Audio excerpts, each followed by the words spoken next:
The reason we have colorable courts and colorable law is because during the Civil War, when the Moors warred against each other, there were those who agreed to participate in the game called the corporate ward game. And there were many who made a lot of money. They got a commission on everybody they got to sign a birth certificate, because the birth certificate is a contract to put you in slavery. All the Quakers got very rich. All the abolitionists got very rich on this Civil War ward state game. Now, the reason that we have to have colorable law and colorable courts is because so many of us agree to be slaves. We don't need colorable courts and colorable law otherwise. But the people who agree to be bound by the 14th Amendment, which covers civil rights, which covers Negroes and African Americans and Jews and Hispanics and Indians and all these people like that, call yourself that, they have to create a statute that applies to you because law doesn't apply to you.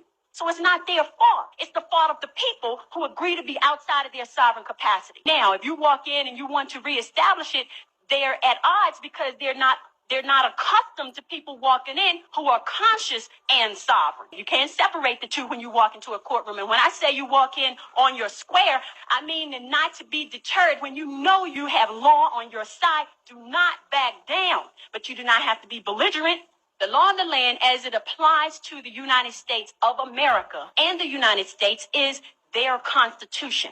The law of the land, which supersedes that, which if you go and read the supremacy clause of the Constitution, you will see that the treaty, in particular the Treaty of 1787, which was last signed and ratified in 1986, re-signed every 50 years, that is the actual law of the land. That being the case, how do we make that treaty work for us?